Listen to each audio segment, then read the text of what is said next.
Good morning. এখন আমি আপনাদের একটা ডোম দেখাচ্ছি। এটা আসলে ঠিক ডোম নয়, এর নিচে একটি রুম, উপরে একটু ডোমের মতো গঠন করা আছে। তো এটা একটা বিশেষ একটি গঠন এখানে আইউকাতে। আইউকার যখন শিলান্যাস হয়েছিল 1988 সালে 29শে ডিসেম্বর, তখন এই স্ট্রাকচারটি বা এই গঠনটি করা হয়।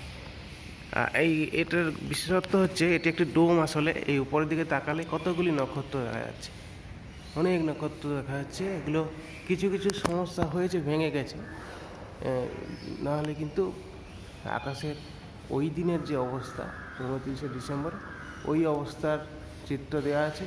এবং ওই সময় নক্ষত্রগুলো যেরকম ছিল সেরকমই এটা দিনের বেলায় দেখা যাবে। আসলে এই গঠনটা এই দিনের বেলায় সূর্যের আলোগুলো ওই চিত্রগুলো দিয়ে আসছে, তো সেইভাবেই চিত্রগুলো করা হয়েছে বিজ্ঞানসম্মতভাবে। এবং এখানে এই বিষয়টি লেখাও আছে যে 1988 সালে 29শে ডিসেম্বর 8:30 PM যে স্টারগুলো দেখা যাবে, সেইটার মতো করেই এটা করা হয়েছে। খুব সুন্দর একটি বিষয়, ভালো লাগলো। ধন্যবাদ।